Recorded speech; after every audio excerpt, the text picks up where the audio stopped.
지난주에는 우리가 유다가 멸망한 직후 애굽으로 피하여 들어간 자들에 대한 이야기를 같이 살펴보았습니다. 하나님은 끝까지 이 백성을 포기하지 않으시고 하나님의 잃은 양을 끝까지 찾으시는 이야기였습니다. 결국 애굽으로 들어간 자들 중에 도망쳐 돌아오게 되는 자들이 있었죠. 칼을 피한 소수의 사람이 있었습니다. 이들이 바로 하나님께서 은혜로 택하여 남겨둔 자들입니다. 하나님께서 말씀하신 그 벌할 표징, 이것이 정말로 애굽에 나타났을 때 그 소수의 사람들은 그 표징에서 하나님의 말씀을 기억했고 결국 도망쳐서 돌아왔습니다. 그래서 마침내 장차 있을 애굽 멸망의 날에서 이 칼에서 피하게 되었습니다. 하나님은 당신이 택하신 양을 결코 빼앗기지 않습니다. 그 잃은 양 한 마리까지 반드시 추적해서 건져내십니다.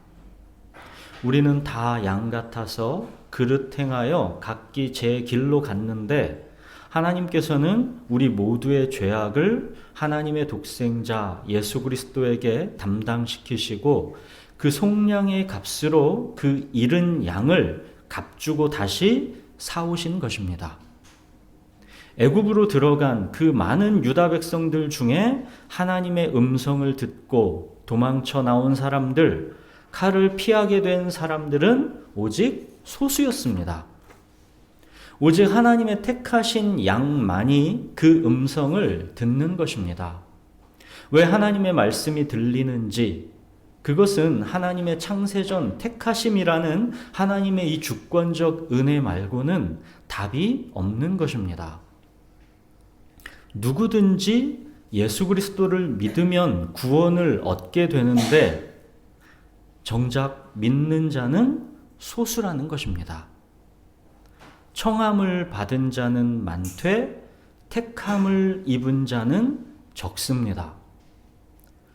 도망쳐 나오는 자들, 칼을 피하게 되는 자들은 소수입니다. 하나님은 애굽으로 들어간 모든 백성에게 끊임없이 안타까워하시며 분노하시며 그들 모두에게 계속 말씀하셨지만 결국 마침내 도망쳐서 칼을 피하게 되는 자는 소수에 불과합니다. 택함 받은 자, 영생을 주시기로 작정된 자만이 하나님의 말씀이 결국은 기억나고 들려서 마침내는 회개하고 돌아오는 것입니다. 자, 이렇게 해서 이제 예레미야서의 이 시간 순서상의 마지막까지를 다 살펴본 것입니다. 하나님께서 뽑고 파멸하신 이야기는 끝난 것이고 이제 하나님께서 다시 심고 건설하시는 이야기가 이제부터는 나오는 것입니다. 이제 성경 이야기의 초점은 바벨론 땅으로 옮겨놓으신 하나님이 은혜로 택하여 남겨두신 백성에게로 집중됩니다.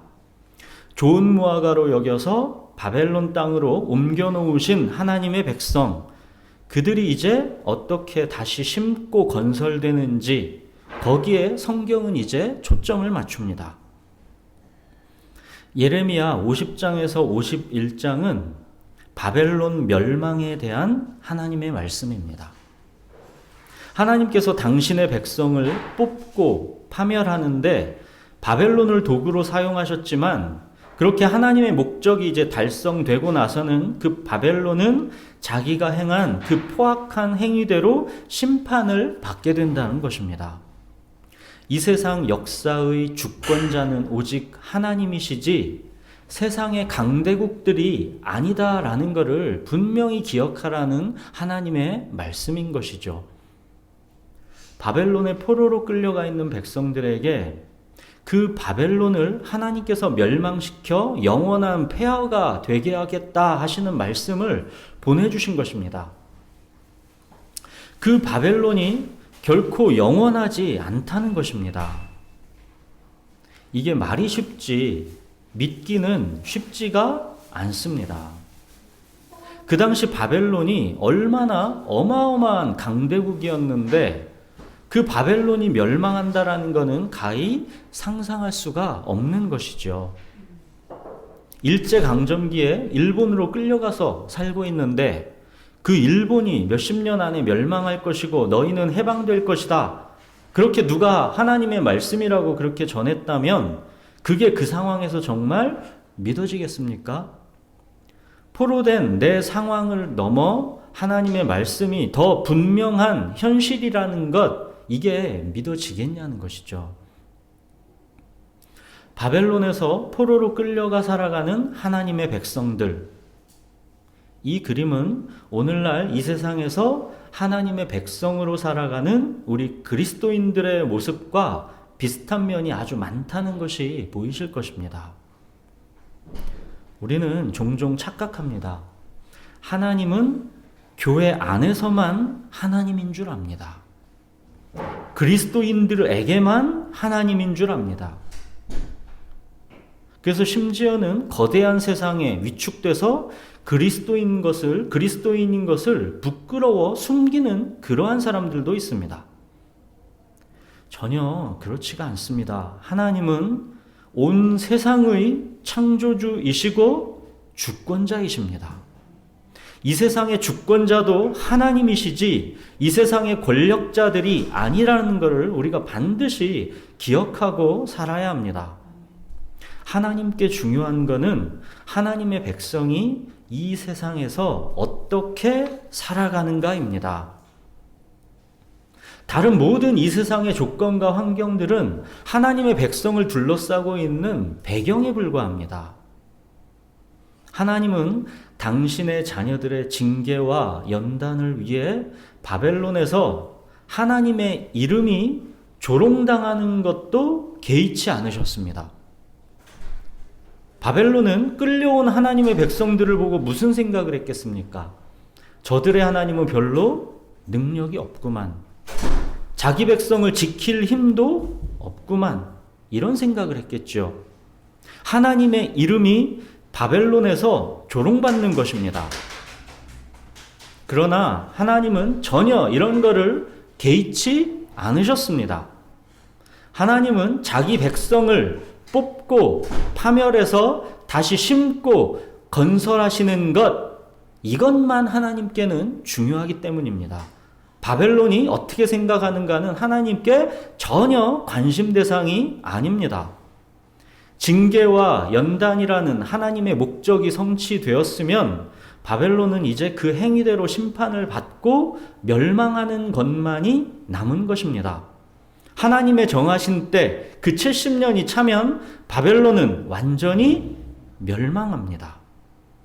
사랑하는 여러분, 이 세상의 중심은 바벨론이 아닙니다. 비록 외국인과 나그네처럼 비록 소수로 살아가도 그리스도인이 이 세상의 중심입니다. 이 세상의 주권자는 하나님이시기 때문입니다. 역사를 바라보는 이 관점을 놓치시면 안 됩니다. 그리스도인은 세상의 복입니다. 그리스도인을 통해서 세상은 하나님의 복을 받는 것입니다. 우리의 직장, 우리의 학교는 그리스도인인 나로 인하여 복을 받는 것입니다.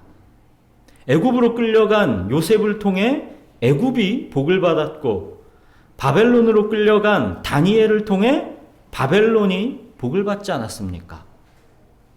자, 이렇게 바벨론에 포로로 끌려가 살아가는 하나님의 백성들의 이야기를 보면서 이 세상을 살아가는 그리스도인의 모습과 연관지어서 바라보십시오.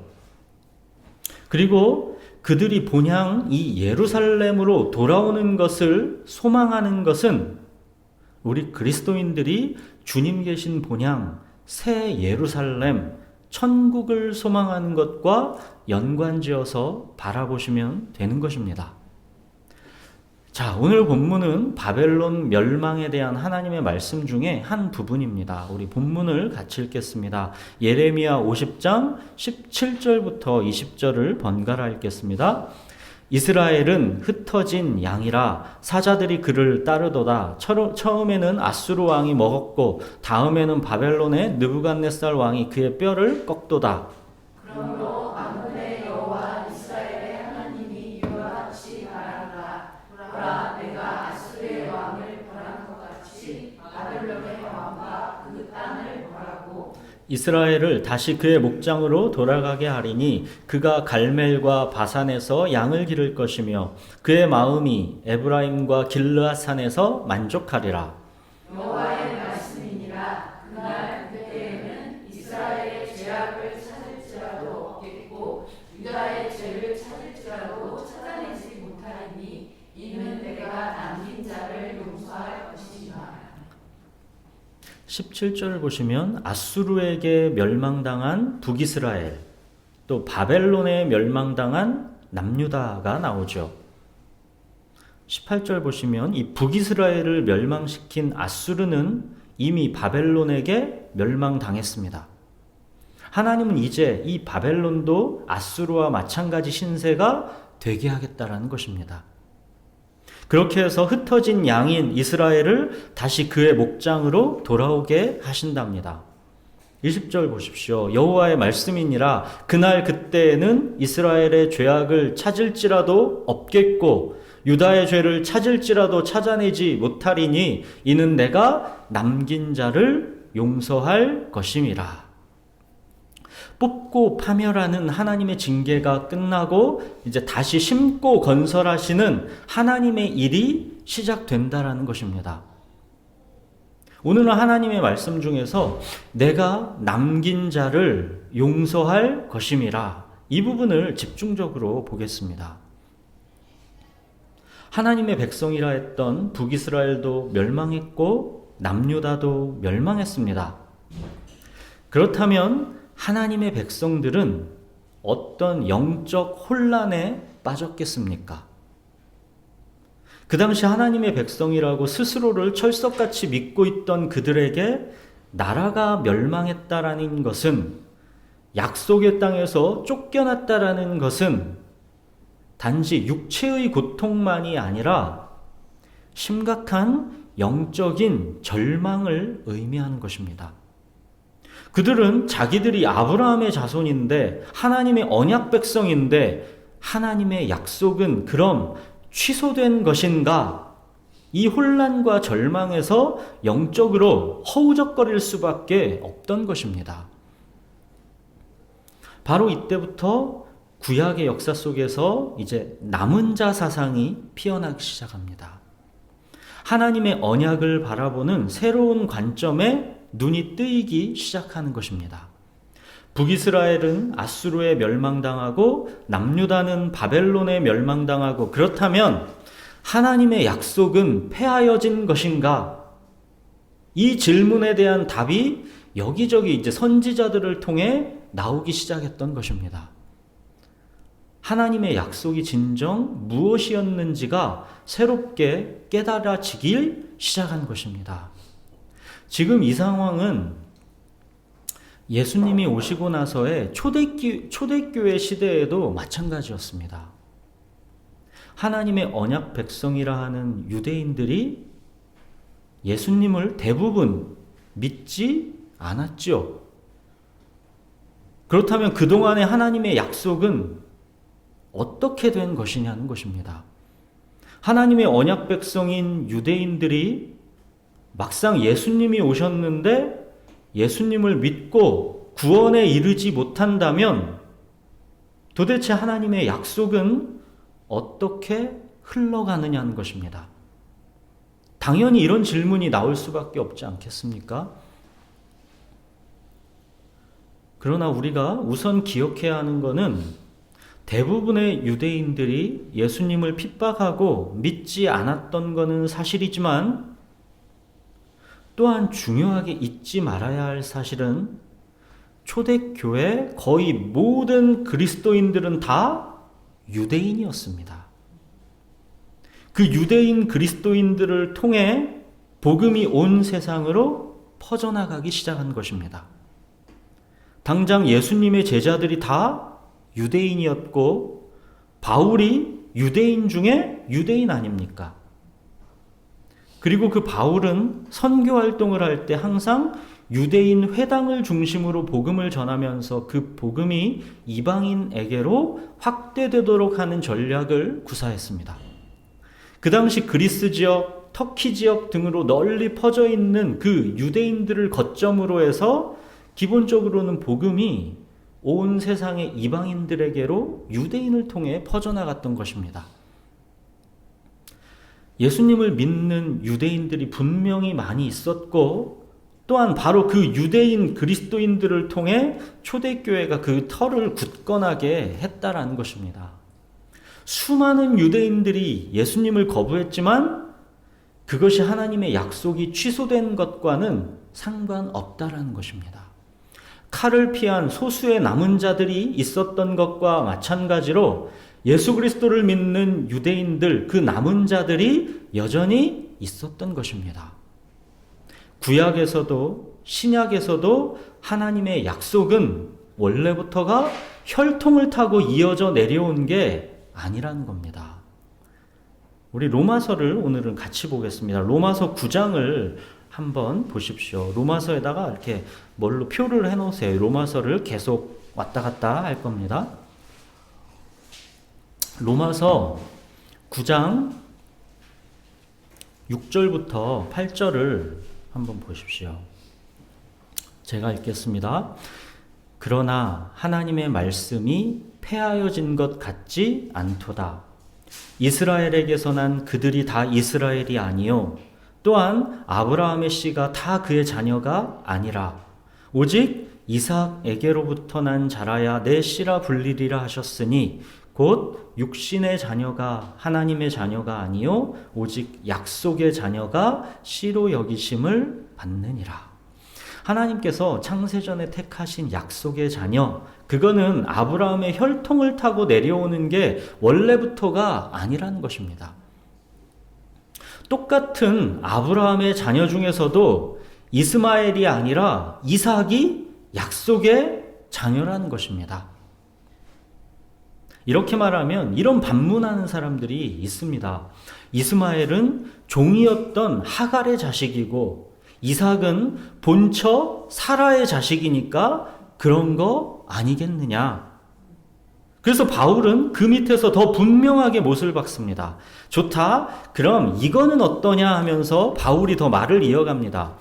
자, 그 이삭에게서 또 동일하게 이번에는 한 명의 부인인 리브가에게서 나온 자식들, 에서와 야곱 이야기를 합니다. 11절에서 13절 보십시오. 그 자식들이 아직 나지도 아니하고 무슨 선이나 악을 행하지도 아니한 때에 택하심을 따라 되는 하나님의 뜻이 행위로 말미암지 않고 오직 부르시는 이로 말미암아 서게 하려 하사 리브가에게 이르시되 큰 자가 어린 자를 섬기리라 하셨나니 기록된 바 내가 야곱은 사랑하고 에서는 미워하였다 하심과 같으니라. 봐라, 이러면 더욱 분명하지 않느냐? 바울은 그 말을 지금 하고 있는 겁니다. 똑같은 리브가가 임신했지만 에서와 야곱, 그들이 아직 태어나지도 않은 때에, 그들이 무슨 선이나 악을 행하지도 않은 때에 하나님은 이미 야곱을 택하셨다라는 것입니다. 약속의 자녀는 이렇듯 혈통이 아니라 하나님의 주권적 택하심으로 이루어진다라는 것을 분명하게 못 박는 것입니다. 그리고 쭉 이어서 27절 보십시오. 또 이사야가 이스라엘에 관하여 외치되 이스라엘 자손들의 수가 비록 바다의 모래 같을지라도 남은 자만 구원을 얻으리니. 바울이 이사야 선지자의 말을 인용한 것입니다. 구약의 이사야 선지자 자체가 이미 이스라엘 자손들 중에 오직 남은 자만 구원을 받는다라는 것을 말하고 있는 것입니다. 원래 구약에서부터 이미 모든 유대인들이 다 하나님의 약속의 자녀인 것을 말한 적이 없다라는 것입니다. 구약은 원래부터 모든 유대인들이 구원받는다라는 것을 말한 적이 없다는 것입니다. 하나님께서 창세전에 택하신 하나님의 약속의 자녀들은 따로 있다는 것입니다. 그거는 그들이 이미 태어나기 전부터, 무슨 선이나 악을 행하기 전부터 이미 정해져 있는 것입니다. 택하심을 따라 되는 것이지 행위로 말미암지 않는다는 것입니다. 우리들이 계속 이거를 구약의 역사 속에서 보았지 않습니까? 바벨론으로 옮겨 놓아서 좋은 무화과로 여겨주시는 사람들, 그들이 무슨 하나님께 옳다 하는 어떤 행함으로 택함을 받았습니까? 지난주에 애굽으로 기어코 들어갔던 백성들은 어떻습니까? 그들 중에 마침내 도망쳐 나와서 칼을 피하게 된 소수의 사람들, 그들이 무슨 어떤 이유가 있어서 택함을 받았습니까? 전혀 그렇지가 않죠. 그럼 이게 하나님이 불의하신 것입니까? 불공정하신 것입니까? 그렇게 하나님께 물을 수도 있지 않겠습니까? 그래서 이제 이어서 로마서 14절에서 16절이 있는 것입니다. 그런즉 우리가 무슨 말을 하리요? 하나님께 불의가 있느냐? 그럴 수 없느니라. 모세에게 이르시되 내가 긍휼히 여길 자를 긍휼히 여기고 불쌍히 여길 자를 불쌍히 여기리라 하셨으니 그런즉 원하는 자로 말미암음도 아니요 다른 박질하는 자로 말미암음도 아니요 오직 긍휼히 여기시는 하나님으로 말미암음이니라. 원한다고 되는 것도 아니고 노력한다라고 되는 것도 아니고 오직 하나님이 불쌍히 여겨 주시는 것 말고는 방법이 없다는 것입니다. 그럼 또 사람들은 이렇게 반문하겠죠. 그렇다면 하나님께 불순종하고 반역하는 것은 인간들의 탓이 아니지 않는가? 하나님이 인간에게 죄를 묻는 것은 모순이 아닌가? 그래서 이제 19절에서 21절이 있는 겁니다.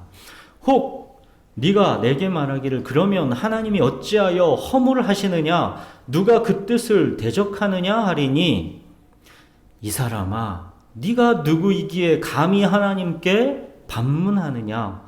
지음을 받은 물건이 지은 자에게 어찌 나를 이같이 만들었느냐 말하겠느냐? 토기장이가 진흙 한 덩이로 하나는 귀 있을 그릇을 하나는 천 있을 그릇을 만들 권한이 없느냐? 이거는 전적으로 토기장이의 영역이라는 것입니다. 이것은 창조주 하나님의 주권적 영역이라는 것입니다. 그러나 하나님의 판단은 인간들이 섣불리 짐작하는 것처럼 결코 불의하지가 않다는 것입니다. 하나님의 일방적 택하심의 은혜인데 그 택하심은 불의하지 않고 공의롭다라는 것입니다. 이건 토기장이의 영역이기 때문에 우리 인간이 전혀 알 수도 간섭할 수도 없는 영역입니다. 하나님은 유다에 있던 모든 백성들에게 바벨론에게 항복하라고 말씀하셨다라는 것을 기억해야 합니다. 모든 백성들에게 말씀하셨습니다. 또 하나님은 애굽으로 내려가는 모든 유다 백성들에게 절대 애굽으로 내려가지 말라고 경고하셨고 그들 모두를 위해서 예레미야를 내어주셨습니다. 또 그들 모두에게 벌할 표징도 알려주셨습니다.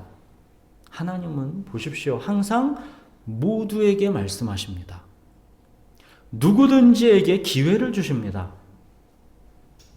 그러나 알 수 없는 신비는 오직 도망쳐 돌아오게 되는 자들, 칼을 피하게 되는 자는 소수라는 것입니다. 하나님의 말씀이 들리는 자는 결국 소수라는 것입니다. 하나님의 주권과 인간의 책임은 결코 모순되지 않는다는 것입니다.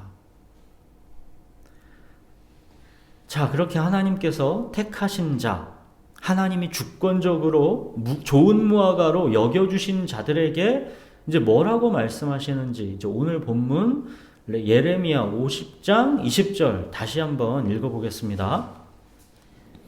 여호와의 말씀이니라. 그날 그때에는 이스라엘의 죄악을 찾을지라도 없겠고 유다의 죄를 찾을지라도 찾아내지 못하리니 이는 내가 남긴 자를 용서할 것임이라. 이제 하나님께서 뽑고 파멸하시는 것을 끝내셨고 다시 심고 건설하시는 일이 남아 있습니다. 그 첫 시작은 하나님의 용서입니다. 일방적인 용서, 주권적인 용서입니다.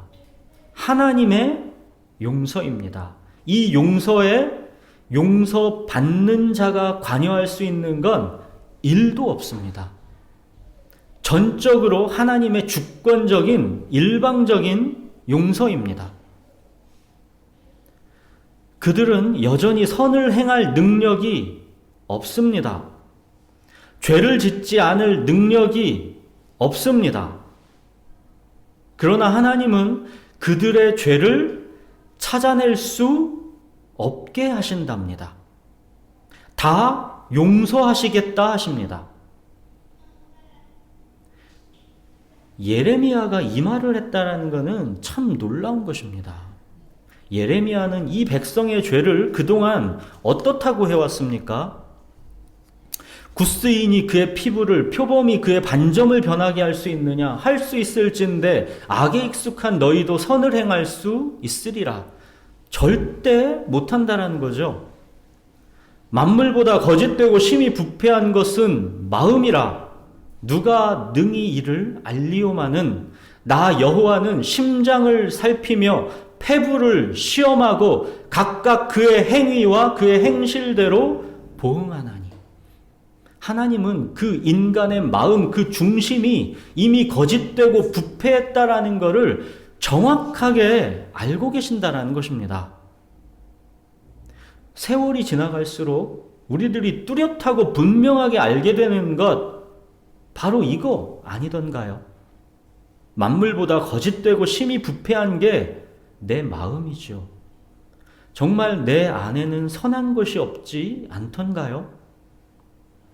이 지독한 자기중심성, 자기 정당성, 자기 연민, 자기 자랑, 그 온통 자기가 만들어내는 내 안에서의 더러운 것들, 이것이 하나님을 알아가면 알아갈수록 더욱 분명해지지 않습니까? 하나님께 좀 뭐라도 나의 행함이 좀 됐다 싶으면, 나의 헌신이 조금 이제 생겼다 싶으면 금세 사람을 판단하고 정죄합니다. 내가 조금 행한 거 가지고 그 기준 삼아서 왜 다른 사람은 그렇지 않느냐고 판단합니다. 자연인인 내 안에는 선한 게 없습니다. 자기 중심성이 꽉 차 있고 내가 스스로 주인이 되어서 내 삶을 관리하고자 하는 교만으로 가득합니다. 내가 허용하는 신앙생활의 범주 안에서만 생활할 뿐입니다. 내 자존심과 내 정당성 안에서 살아갈 뿐입니다. 하나님께서 나를 마음대로 쓰실 수 없습니다. 내가 결제를 하는 그 부분에 대해서만 하나님께서 나를 그냥 쓰실 수 있을 뿐입니다. 내가 결제를 해야 하나님이 그때 쓰실 수 있습니다. 우리는 여전히 결코 종이 아닙니다. 휘페레테스, 그 노예가 아닙니다. 여전히 자기 자존심과 자기 행복과 자기 편안함이 제일 우선인 교만한 주인일 뿐입니다. 말로만 주여 주여 하면서 거창하게 굴 뿐입니다. 만물보다 거짓되고 심히 부패한 것이 사람의 마음입니다. 예외가 없습니다. 우리의 드러나는 죄와 교만과 거짓은 그 심연에 깔려있는 거대한 빙산에 비하면 정말 아무것도 아닙니다. 그만큼 우리는 뼛속까지 자기중심적인 이기적인 죄인입니다. 예레미야는 이걸 아주 정확하게 간파했던 하나님의 선지자였습니다. 그랬던 예레미야가 지금 이제 바벨론의 포로로 끌려가 있는 백성들에게 하나님의 이 주권적인 용서의 메시지를 선포하고 있는 것입니다. 뽑고 파멸하신 하나님이 다시 심고 건설하시는 것은 그 시작이 바로 하나님의 용서입니다. 죄가 가리워지지 않고는, 죄가 사해지지 않고는 다시 건설되고 심어지는 일은 결코 일어나지 않습니다. 우리들이 아무리 윤리 도덕으로 노력을 해봐도, 긍정의 힘, 이런 심리적인 방법을 동원해서 노력해봐도, 아무리 신앙적인 방법으로 최선을 다해봐도 인간은 결코 다시 심고 건설되지 않습니다. 오직 가장 먼저는 죄가 사해져야 합니다. 하나님의 용서가 임해야 합니다. 다시 심고 건설되기 위한 다른 길은 없습니다. 우리는 이미 그 용서를 하나님께서 어떤 방법으로 하시는지를 알지요. 그 용서를 위해 하나님은 당신의 독생자 예수 그리스도를 십자가에 내어주셔야 했습니다. 우리의 모든 죄를 대신해 예수님께서 대속죄물로 십자가에서 죽으시는 방법 말고는 다른 길이 없습니다. 하나님은 이 로드맵, 하나님의 이 로드맵, 그곳을 향해서 지금 역사를 계속 진행하고 있는 중이신 것입니다. 자, 이 하나님의 주권적 은혜가 그럼 누구의 것입니까? 내가 남긴 자를 용서할 것임이라. 남긴 자입니다. 하나님께 은혜로 택하여 남은 자입니다. 바벨론 포로 시절을 거치며 이제는 이렇게 남은 자 사상이 본격적으로 대두되는 것입니다. 이스라엘에게서 난 그들이 다 이스라엘이 아니다라는 게 본격적으로 이제 드러난 것입니다. 모두가 다 바알을 숭배하고 이젠 이스라엘에 희망이 없는 것처럼 보였던 엘리야 시대에 바알에게 무릎 꿇지 않은 7,000명을 하나님께서 남겨두셨다라는 이야기. 또 이사야가 말했던 이스라엘 자손이 바다의 모래같이 많을지라도 남은 자만 돌아오리라 했던 것. 또 우리들이 이미 살펴보았던 좋은 무화과와 나쁜 무화과 이야기. 또 지난주에 보았던 애굽에서 도망쳐 나오게 되는 그 칼을 피한 소수의 사람들. 이게 다 무엇을 말하는 것입니까? 남은 자입니다. 바울은 구약시대와 마찬가지로 지금 이 시대도 그렇다는 것입니다. 로마서 다시 돌아가서 로마서 11장 5절 6절 보십시오.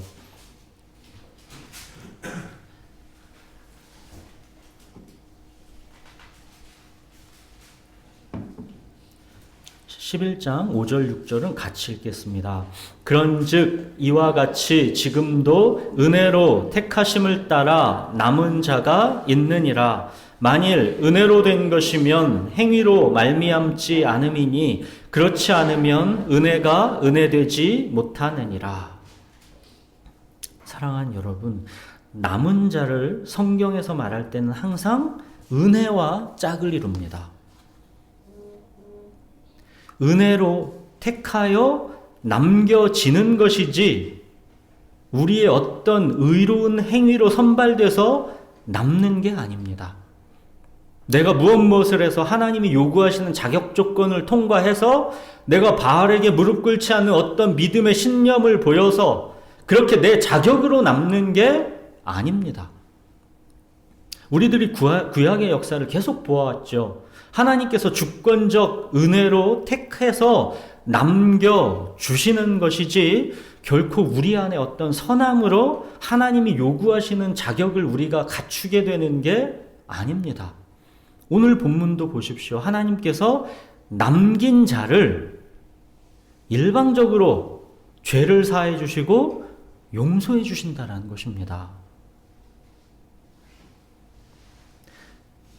이 남은 자 사상을 가장 잘 말씀해 주는 것 중에 하나가 스바냐서입니다.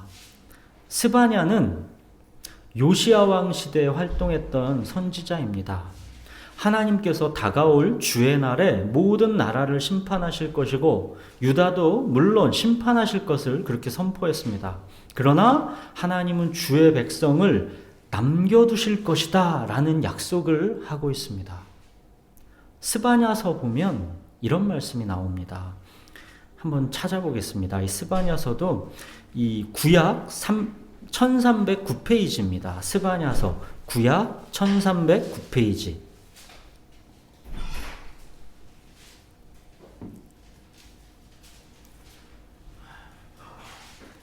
우리 스바냐 3장 11절에서 13절을 한번 보겠습니다. 제가 읽겠습니다. 그날에 네가 내게 범죄한 모든 행위로 말미암아 수치를 당하지 아니할 것은 그때 내가 네 가운데서 교만하여 자랑하는 자들을 제거하여 네가 나의 성산에서 다시는 교만하지 않게 할 것임이라. 내가 곤고하고 가난한 백성을 내 가운데서 남겨두리니 그들이 여호와의 이름을 의탁하여 보호를 받을지라.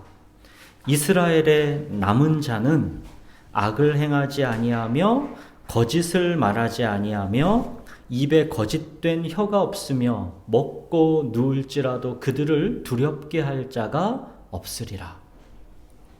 하나님께서 교만하여 자랑하는 자들은 제거하고 곤고하고 가난한 백성은 남겨두신답니다. 교만하여 자랑하는 자들은 입으로는 주여 주여 하지만 하나님이 사실은 없어도 살아가는데 별 어려움을 느끼지 않는 사람들을 말합니다. 곤고하고 가난한 백성은 하나님이 없으면 살아갈 수가 없는 사람들을 말합니다.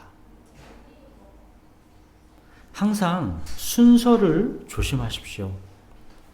악을 행하지 않는 자, 거짓을 말하지 않는 자, 입에 거짓된 혀가 없는 자를 뽑아서 남겨두시는 게 아닙니다.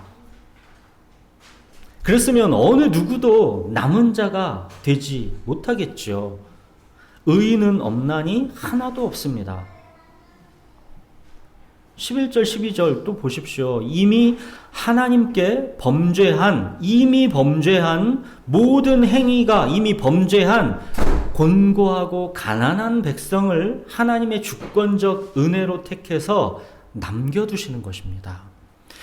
깨끗하고 죄가 없는 곤고하고 가난한 백성이 아닙니다. 우리는 곤고하고 가난한 백성이라면 그들이 깨끗하고 죄가 없을지 알지만 가난한 사람이 죄 더 많이 짓습니다.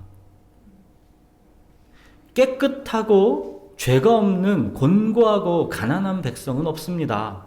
곤고하고 가난한 백성도 이미 하나님께 모든 행위로 범죄한 것은 마찬가지입니다.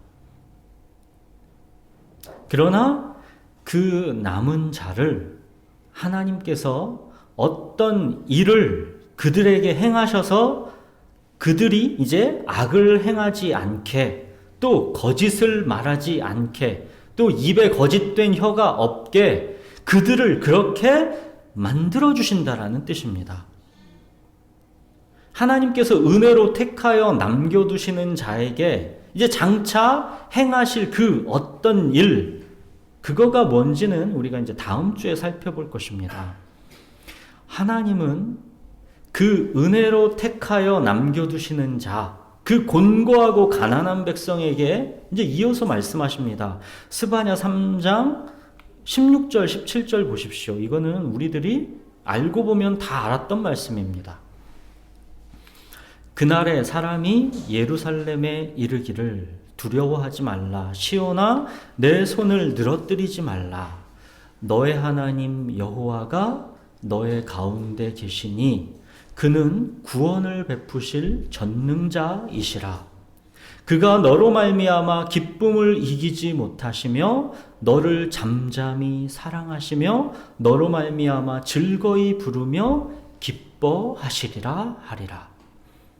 하나님께서 은혜로 택하여 남겨두신 자, 그 곤고한 가난한 백성을 이렇듯 이제 기뻐하시며 잠잠히 사랑하신다라는 것입니다. 이는 내가 남긴 자를 용서할 것임이라. 이게 뭡니까? 그리스도 예수 안에서 결코 정죄함이 없다.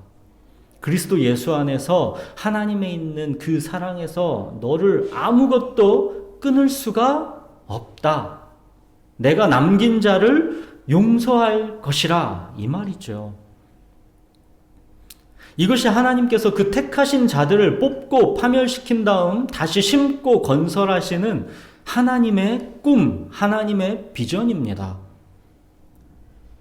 하나님은 기쁨을 이기지 못하실 만큼 그렇게 잠잠히 사랑하시겠다라는 것입니다. 그 택한 자를 다시 심고 건설하시면서 즐거이 부르며 기뻐하시겠다라는 것입니다. 창세전에 은혜로 택하신 자를 뽑고 파멸시키는 과정을 거쳐 다시 심고 건설하시는 하나님의 지혜를 우리가 알 수가 없습니다. 왜 나와 같이 심히 부패하고 나와 같이 거짓된 사람을 하나님이 택하셨을까? 정말 우리는 살면 살수록 반문할 수밖에 없지 않습니까?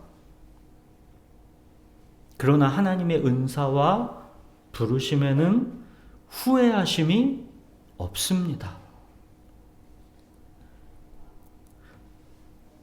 로마서 11장 32절. 자, 이어서 하나님이 모든 사람을 순종하지 아니하는 가운데 가두어 두심은 모든 사람에게 긍휼을 베풀려 하심이로다. 순종하지 아니하는 가운데 가두어져야 비로소 하나님의 긍휼을 알게 됩니다. 그때까지는 사람은 죽었다 깨어나도 하나님의 긍휼을 알 방법이 없습니다. 인간의 지혜로는 하나님의 긍휼을 알 방법이 다른 길이 없습니다. 순종하지 아니하는 가운데 처해 놓아야 하나님의 긍휼을 그때서야 사람은 알게 됩니다. 죄가 더한 곳에 은혜가 더한 것입니다. 다른 방법이 없습니다. 탕자로 아버지의 모든 재산을 탕진하고 쥐업 열매 먹는 처지로 내몰려 봐야 그런 자기가 돌아왔다고, 그런 자기가 잃어버린 아들이라고 살찐 소를 잡아서 잔치를 베풀어 주시는 아버지의 사랑을 알게 되는 것입니다. 아버지와의 진짜 관계는 이때부터 시작되는 것입니다.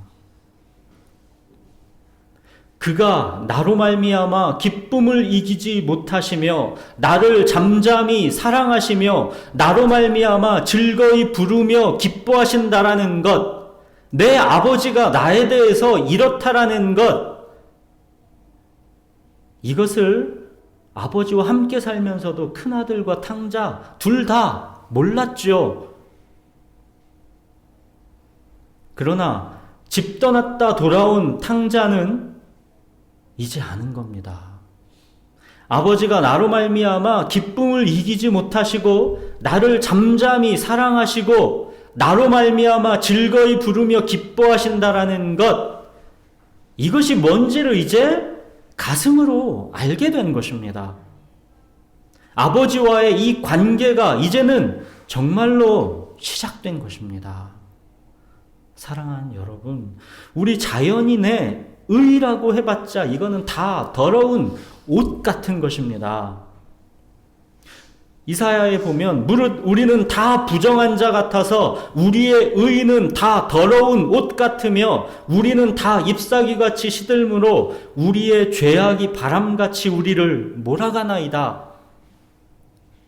우리는 우리의 죄와 더러움이 뽑고 파멸되는 과정을 통해서 우리의 의가 더러운 옷 같다라는 것, 우리는 다 잎사귀같이 시들고 우리의 죄악이 바람같이 우리를 몰아간다라는 것, 이거를 주님 앞에서 인정하게 되는 것입니다.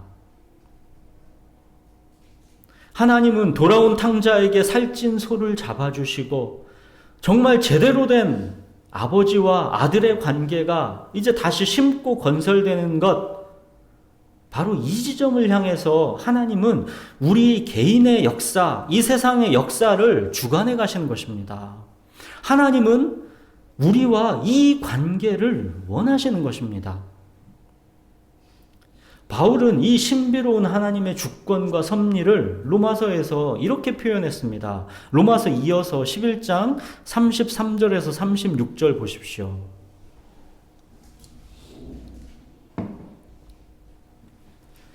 깊도다 하나님의 지혜와 지식의 풍성함이여 그의 판단은 헤아리지 못할 것이며 그의 길은 찾지 못할 것이로다. 누가 주의 마음을 알았느냐? 누가 그의 모사가 되었느냐? 누가 주께 먼저 드려서 갚으심을 받겠느냐? 이는 만물이 주에게서 나오고 주로 말미암고 주에게로 돌아감이라. 그에게 영광이 세세에 있을지어다. 아멘. 만물이 주에게서 나오고 주로 말미암고 주에게로 돌아감이라. 그에게 영광이 세세에 있을지로다.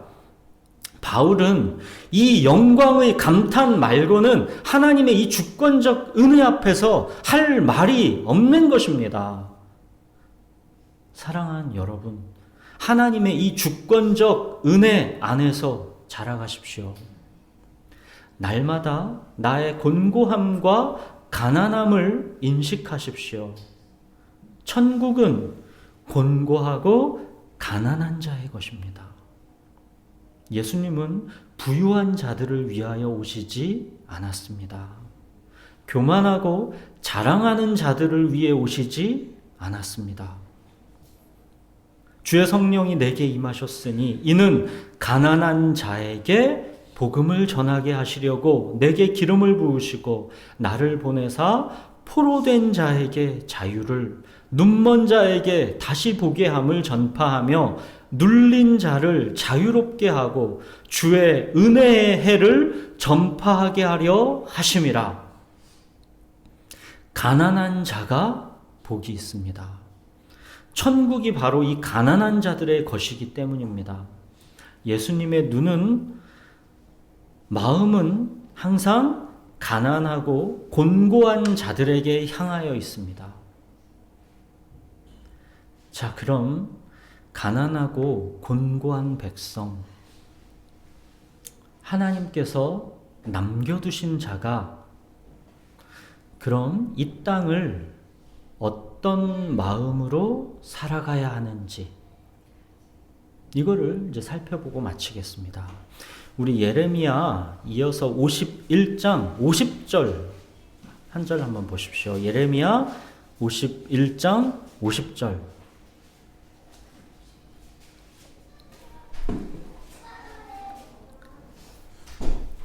바벨론은 멸망한다 하셨습니다. 이 세상은 끝난다 하셨습니다. 그러면서 뭐라고 하시는지 한번 보십시오. 51장 50절 같이 읽겠습니다. 칼을 피한 자들이여 멈추지 말고 걸어가라. 먼 곳에서 여호와를 생각하며 예루살렘을 너희 마음에 두라. 칼을 피한 자들, 하나님께서 은혜로 택하여 남겨두신 자들을 말합니다. 이 세상을 어떻게 살아가랍니까? 멈추지 말고 걸어가라. 그리스도인이 이 세상을 살아가는 정체성을 말합니다. 애굽에서든지 바벨론에서든지 그곳에서 멈추지 말라는 것입니다. 그곳은 너희의 본향이 아니라는 것입니다. 너희는 외국인이요 나그네이지 결코 그 세상 사람들이 아니라는 것입니다. 그럼 멈추지 말고 어디를 향해 걸어가라 합니까? 여호와를 생각하며 예루살렘을 너희 마음에 두라 하시죠. 마음을 하나님으로 탁 채워서 천국문을 향해서 그렇게 멈추지 말고 계속 걸어가라는 것입니다.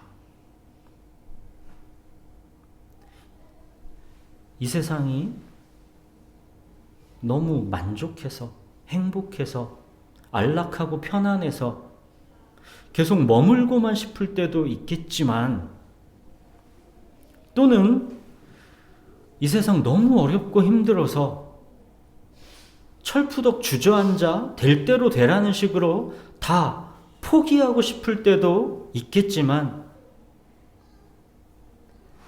아버지의 집을 향해 멈추지 말고 걸어가라는 것입니다. 이것이 사실상 성경 전체의 결론입니다. 이거랑 똑같은 말이 이제 요한계시록 맨 마지막에 나오는 것입니다. 요한계시록 맨 마지막 이제 21장 한번 보십시오. 맨 마지막 이제 21장 1절 4절까지 한번 보겠습니다. 성경의 마지막 결론이고 마지막 위안입니다. 제가 읽겠습니다. 또 내가 새 하늘과 새 땅을 보니 처음 하늘과 처음 땅이 없어졌고 바다도 다시 있지 않더라.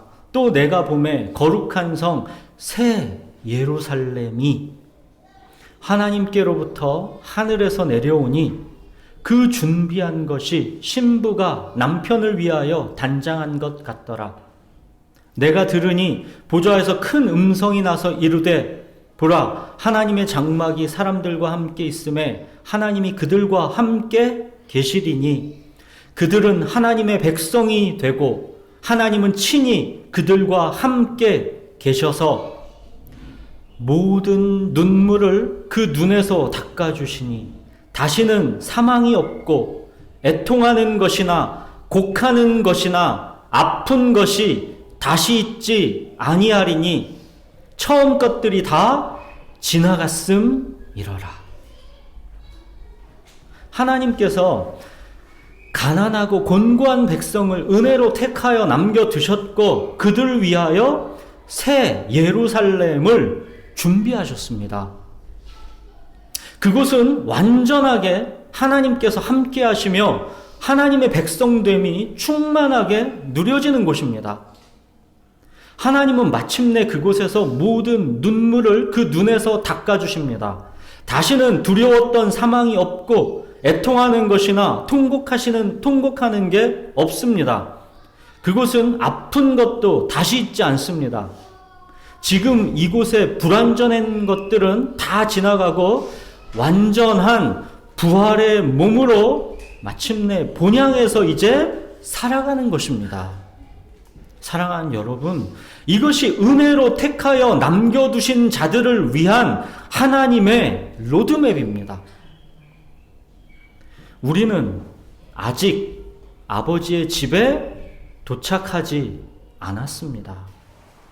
예수 그리스도를 마음에 품고 새 예루살렘을 향하여 멈추지 말고 계속 걸어가십시오. 멈추지 않고 계속 걸어가는 삶이 녹록치가 않을 것입니다. 힘들 것입니다. 그러면 어린아이 같이 가난한 자와 같이 곤고한 자와 같이 하나님께 나아가서 하나님께 구하십시오. 자기 스스로 자기 인생의 플랜 B, 플랜 C를 자기가 다 만들어 놓고 하나님이 사실상 주관하지 않으셔도 살아가는데 문제가 없는 그런 삶을 살아가지 마십시오. 입으로는 거창하게 주여 주여 하지만 사실상 하나님이 안 계셔도 별 문제가 없는 삶, 이거보다 결과적으로 비참하고 비극적인 것은 없는 것입니다. 하나님이 없으면 안 되는 삶,